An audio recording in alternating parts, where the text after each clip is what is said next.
look into your pet's eyes, what do you see? A reflection of yourself? A glimpse into a world untamed by human expectations? Or perhaps just a creature sharing the same space, navigating this chaotic world alongside you? Welcome to the Companions Collective, where we dig into the human-animal bond and uncover the messy, beautiful reality of it all.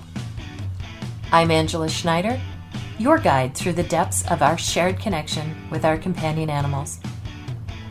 Join me as we explore the tangled web of love, loss, and everything in between that defines our relationships with the creatures who know us best.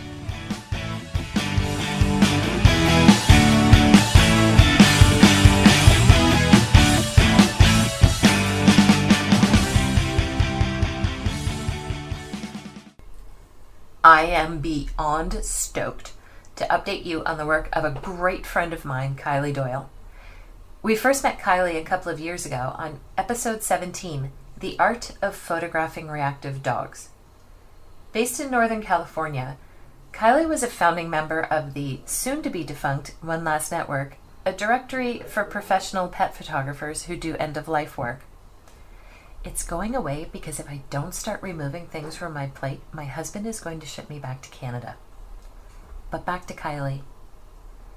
Kylee has a heart of gold and a camera to match, and she's diving headfirst into a project that I am completely obsessed with. As a fellow dog photographer, I know the magic that happens when you pour your soul into a personal project, and Kylie's is so meaningful. She's taking her passion for educating guardians of reactive dogs and showcasing those dogs' personalities by photographing them in muzzles. Muzzles are an often misunderstood piece of equipment, and Kylee strives to highlight the diverse reasons a muzzle can be a useful tool in giving our dogs their best life. But enough of me yodeling on about it. Let's hear about it from the master. My friend Kylee, how are things with you today? Things are great. I'm really excited to be here and to talk about this project. Oh my gosh, this is such a unique subject for a personal project, and I'm really excited to talk to you about it too. You first came on the podcast a couple of years ago, and we talked a lot about your reactive dog, Omega. How's Omega doing? He's good. He really enjoys that we live on property now, so he has a little more space, a little more freedom. Although our neighbor did just get some new puppies, so that's been a little bit of a challenge. Puppy is good for playing with, not eating, Omega. No. So, give us a little rundown, update us on who you are, where you are, and then tell us exactly what this special project is all about. Yeah, I'm Kylee of Kylee Doyle Photography. I'm in Northern California. I specialize in photographing pets and pets with their people from Sacramento up through Tahoe. And even within that, I specialize in working with reactive, anxious, emotional dogs. And that really came about from my reactive dog, Omega. When I first got him, we spent a lot of time working through his reactivity, and it really just brought to light to me the reactive dog community and the fact that there's not a lot of resources out there for people with reactive dogs. And so as a photographer, I really wanted to be able to contribute, to the resources that are out there and to help pet parents that are in the same situation that I am. And I'm actually working on a new personal project that I'm very excited about, where I'm photographing dogs who are muzzle trained. Cool. So these dogs don't necessarily have to be reactive like Omega is, but I really just wanted to start focusing on dogs that are muzzle trained and start kind of exploring that stigma that's around muzzles and, why that stigma exists, what different types of reasons there are for dogs to be muzzled, and really just to help show these dogs in a different light. So within the project, I'm photographing each of the dogs, both wearing their muzzle and without it, so that people can really see their true personality and see that there's more to this dog than just the muzzle. That is so cool. Let's back it up just a couple of steps. As professional dog photographers, we understand a lot of the objections that people might have when it comes to not booking a session with us. And one of those is often, oh, my dog won't sit still. My dog's crazy. My dog will never behave properly. It comes to a whole different level when we're talking about people who have reactive dogs, right? Oh, absolutely. Yeah, for these people, it's more than just my dog won't sit still. In some cases, it could be my dog is going to freak out because you're a stranger. It could be my dog might bite you. It could be my dog can't go out somewhere where there's other dogs or there's skateboards, bicycles, whatever the trigger is.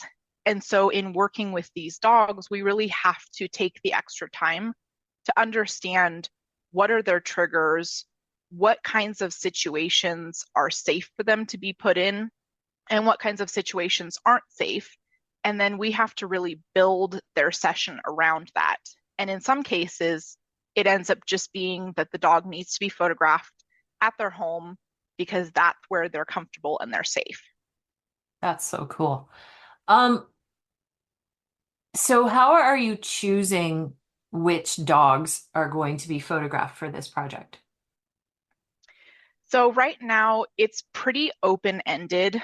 I've really just started the project. I've photographed 3 or 4 dogs so far.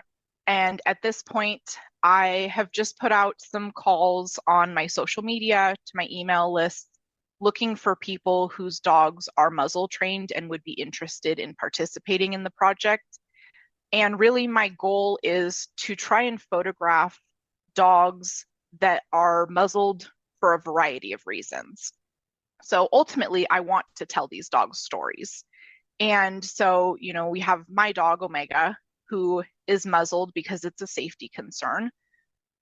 Because like when we take him out to the vet or somewhere where he's going to be around people he doesn't know, he does have a bite history. And so that's always a risk. And I don't want to put him in a situation where he's potentially going to bite somebody. But for some dogs, it's a different matter of safety. They may be indiscriminate eaters. So if you take them out on a trail, they might eat rocks, poop, pine cones, whatever, things that are potentially unsafe for them to eat. For some dogs, it might not be a safety concern. It might just be a matter of comfort. Some dogs are just a little bit anxious, and having that muzzle is actually kind of like a safety blanket for them. It helps them to feel a little bit safer. And for some dogs, it can be a whole multitude of reasons.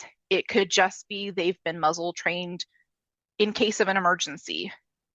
It can be they've been muzzle trained in case they have to have surgery and the pet parent doesn't want to worry about them potentially chewing on the incision site. So it's not just for reactive, dangerous dogs. But we see a dog in a muzzle and we automatically think, oh, that dog shouldn't even be out in public, right? I hear that a lot. Absolutely. And, I feel kind of bad because the stigma is there. And part of me kind of appreciates the stigma when it comes to Omega because when he's in his muzzle, people don't approach us. But at the same time, like I said, Which a is lot good of for dogs, introverts everywhere. it is good for introverts everywhere. But for some dogs, it's not an issue and they are friendly and you can go up to them. But with any dog, whether they're muzzled or not, I mean, I guess the thing with the muzzle is it gives a key that you should ask first if you can approach the dog. Mhm. But really, you should be doing that with any dog. Yes, absolutely. So Is there anywhere that you know of where we're actually required to have dogs in muzzles? So there are some countries in Europe that do require muzzles for certain breeds of dogs. I know that Europe has a lot more legislation around breeds that they consider potentially dangerous. So there are some countries that actually require if you're going to take your specific breed of dog out in public, they do actually have to wear a muzzle. I don't believe that we have any of that in the US, though. No, but we have breed bans. We do have some breed bans, yes, So muzzle unfortunately. requirements would be a better way around that discrimination, wouldn't it? Absolutely. Yeah. Absolutely. And honestly, some people look at muzzles and they worry about the dog's comfort. Is this something that we're doing to them that's cruel? Mm. Hmm. And there are lots of different types of muzzles out there. Some of them are more restrictive than others. Certainly, if you go to the vet and they have to muzzle your dog there, they're typically going to use one of those mesh muzzles. Hmm. And they're not cruel, but they are more restrictive. It doesn't allow for a lot of space for panting or receiving treats or anything like that. But there are actually a lot of muzzles coming out now that do provide a lot more space. I actually recently purchased a new muzzle for Omega from the Muzzle movement, and it is actually probably about twice the size of his previous muzzle, so that he actually has full panting space. He can drink with it on. He has a little slot that I can feed him treats through it. So he really has full access to everything except potentially biting somebody. Do you pick a muzzle based on why you're using the muzzle? Absolutely. Like I said, there's lots of different types of muzzles, and some of the new muzzles that are coming out too have different features on them. So, like that muzzle movement muzzle that we bought, they actually recently started adding onto their muzzles, if you select it, a little guard on the bottom half where the treat spot would normally be. So, if your dog is an indiscriminate eater, they now still have plenty of space to pant, but they can no longer pick up small pieces of food through the bottom of the muzzle. Okay. And so when you've now asked clients to come to you and say, we're going to celebrate your dog wearing a muzzle in their portrait session, what message are you trying to convey?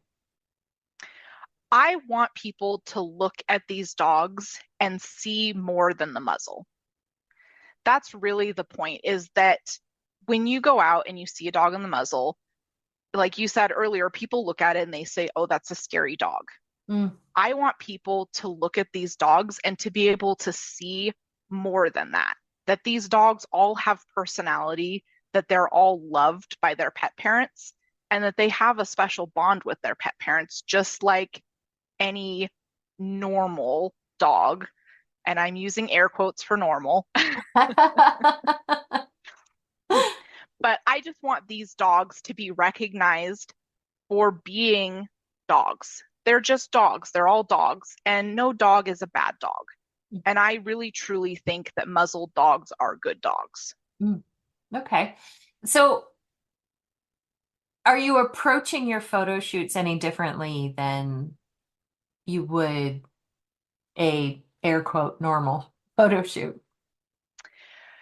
I'd say the only difference in them is that we're taking a little more time to explore their muzzled story Mm. so that I can learn why they're muzzle trained. And this really isn't any different than how I would treat a session with an otherwise reactive dog. I want to make sure that I understand if the dog has any triggers, if there's any things that I need to be aware of for the session. And if they're muzzled because they are reactive to strangers, or maybe they have fear-based aggression, then I will make sure during that session that I'm keeping a little extra distance if I need to.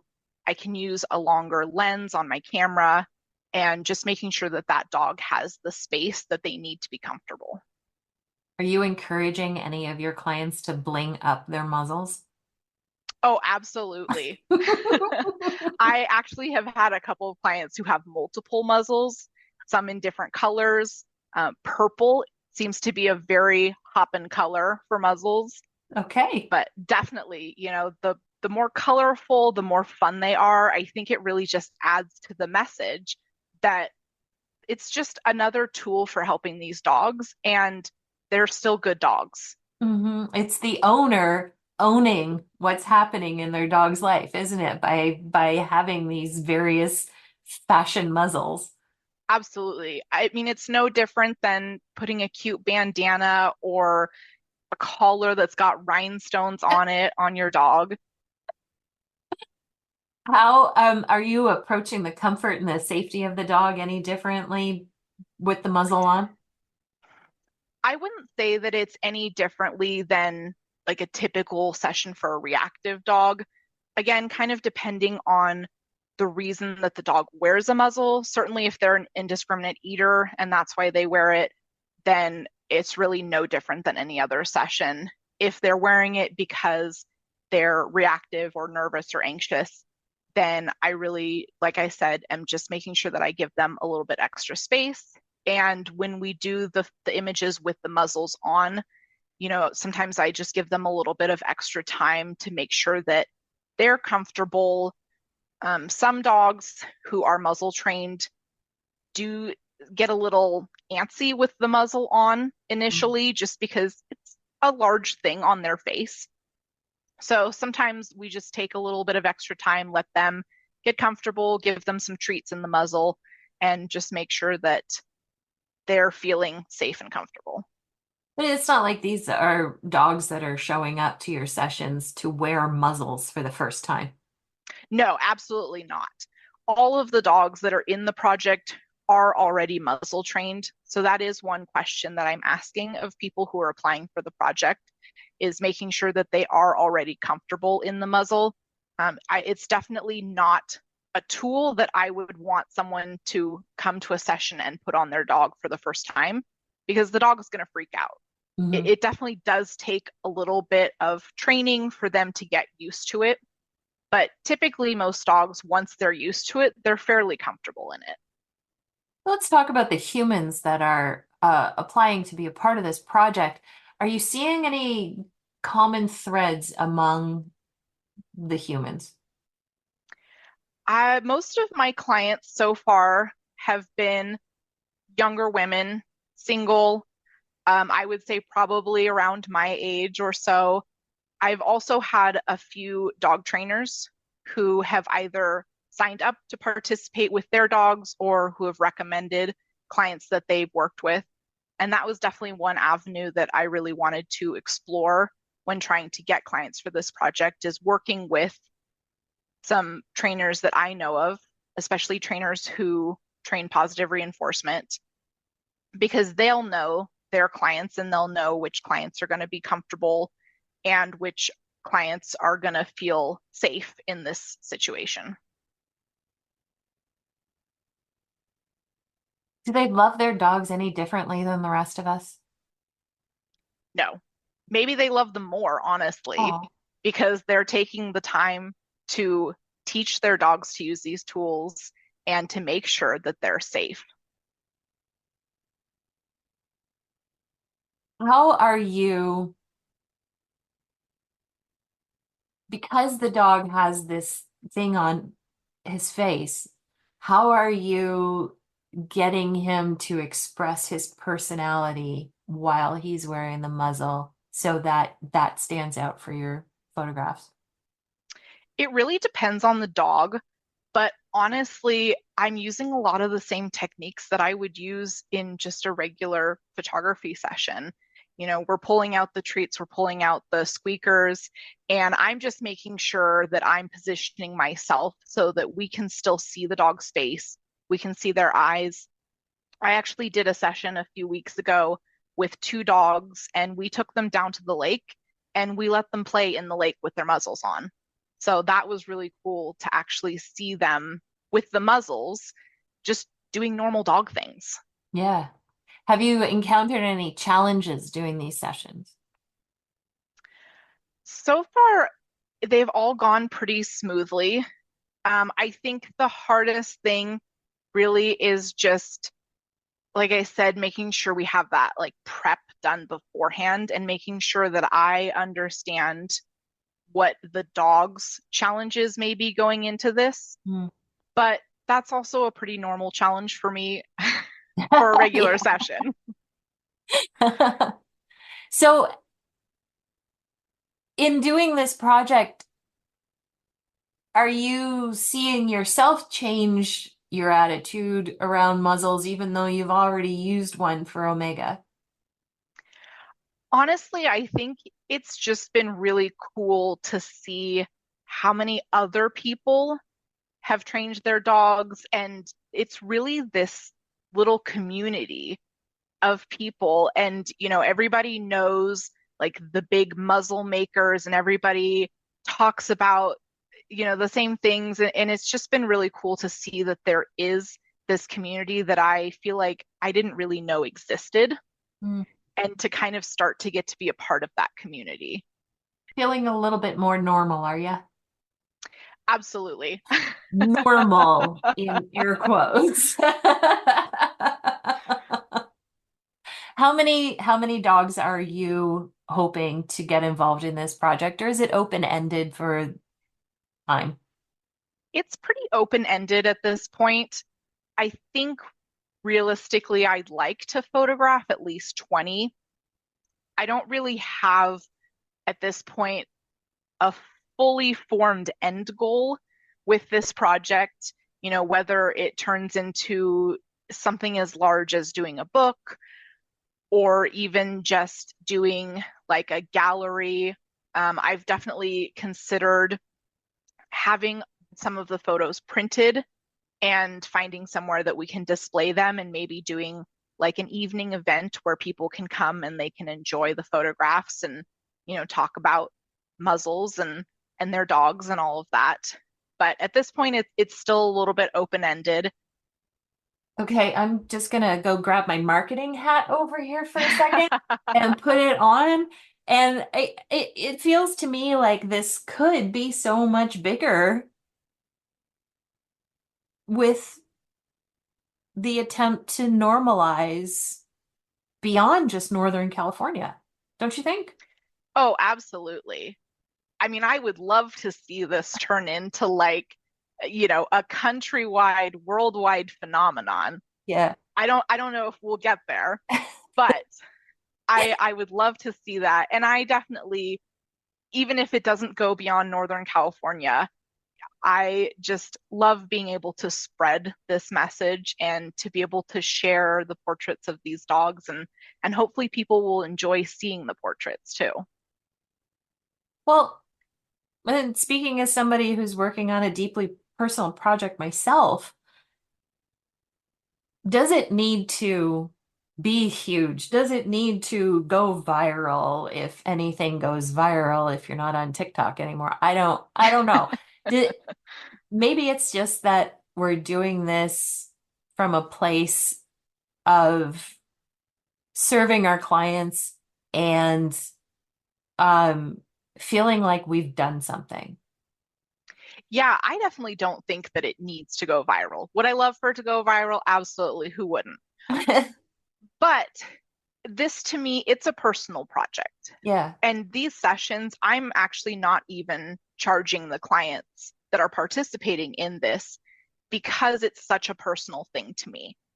Certainly they have the opportunity to purchase artwork if they choose to, but I'm really not expecting any of that. This really for me is, when I found Omega and we've worked through all of this challenges, and he is 100% my soul dog. Mm. And so this for me is about sharing that with other people. And hopefully the challenges that I've faced with him can help somebody else. Well, how has your relationship changed since you started muzzling Omega? And I know that he doesn't have to wear it as often as he used to because you own big property now, and I'm gonna try to not be jealous of you for that, but whatever. I think that it's made it a lot easier to take him to places where we need to take him. So at this point in time, he pretty much just gets muzzled when he has to go to the vet. But I think that that has made it a lot less stressful for me. It's a lot less stressful for him because before we would go to the vet and, we'd get there, he's all anxious. I'm trying not to be anxious because I know it makes him more anxious, but I'm still anxious because I'm worried the whole time. What if he bites somebody? And we've been to the vet before, and luckily he's never actually bitten anybody at the vet. But there have been some times where he's gotten a little testy, and we've been asked to muzzle him. And having your dog muzzled at the vet is way more stressful than just training them to use a muzzle and taking them in the muzzle because they're already wearing it, they're already comfortable with it, versus being in a situation where they're freaked out and now you're putting a thing on their face and they're more freaked out. So I think it's just really helped to build that trust between us because now I can take him to this place and it's not quite as scary and just really help to relieve some of that stress that he feels. And as you work your way through these sessions, is it changing your relationship with Omega? Absolutely. I think being able to see other dogs wearing muzzles and just getting that sense of normalcy, we keep talking about normal, and I know that he will never be a normal dog. But I think being able to see that other people's dogs are wearing muzzles and, they have these wonderful relationships with their dogs, it just makes me feel better about my relationship with him and, my use of this tool with him. Because even though I know that he's fairly comfortable in his muzzle, sometimes I think we still worry. It's like, oh, is he uncomfortable in it? Is he scared in it? But I think just getting that feedback from other people that I'm doing the right thing with him, I think is really a comfort. And what feedback are you getting from your clients? That muzzles are great. They're a great tool, as long as you're using them properly, making sure that you're getting a muzzle that's sized appropriately for your dog, that allows him to do the things he still needs to do, that it's a great tool for them. And in some cases, you're probably even a better pet parent for taking the time to teach them to use this tool. It's just another method of advocating for your dog, isn't it? Absolutely. Yeah. And if Omega has taught me one thing, it's to advocate. Yeah, right? I think we talked about that the last time. What what do you see when you look in Omega's eyes? Love, unconditional. Perfect. He is everything.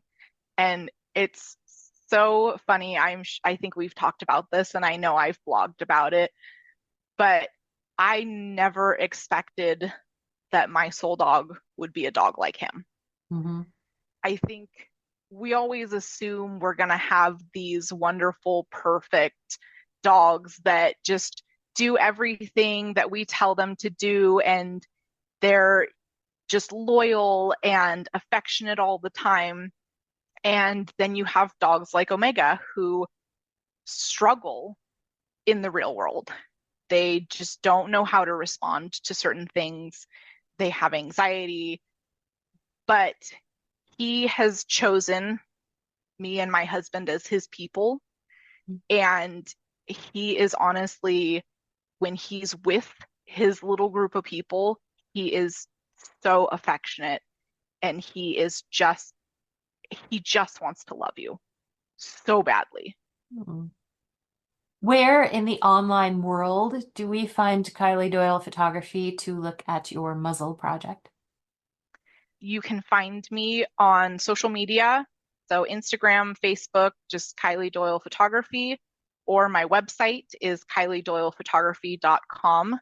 And I do have some blog posts about Omega and about reactive dogs and about muzzles. So that's all out there. That's awesome. Is there anything else you want to add?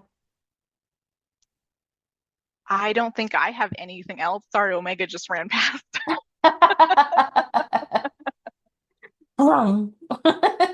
Yeah. No, I'm just really excited about this project, and I hope that other people will be excited to see the images once I'm ready to share. That's awesome. Thanks so much for joining us, Kylee. Thank you. Kylee is aiming her camera at the raw, unfiltered beauty of misunderstood dogs. When creativity meets passion, the results are nothing short of magical. And you know, what Kylee is doing with her project really hits home for me. As a professional dog photographer, I've come to believe in the power of personal projects. They're not just a chance to hone our skills or try out new ideas. They're an opportunity to reconnect with why we fell in love with this work in the first place. Personal projects let us push boundaries, explore uncharted territories, and tell the stories that matter most to us. They keep our creativity alive and kicking and remind us that our work is more than just a job. It's a passion. And when that passion drives what we do, the results can be truly extraordinary. If you're a professional pet photographer with a personal project that you think resonates or that is trying to educate or enlighten, hit me up with an email to angela@bigwhitedogphotography.com. Thanks for joining us at the Companions Collective. If you enjoyed this conversation, share it with a friend or two. If you have a moment, we'd love it if you could leave us a review or rating on your podcast platform. Until next week, tell your dog I said hi.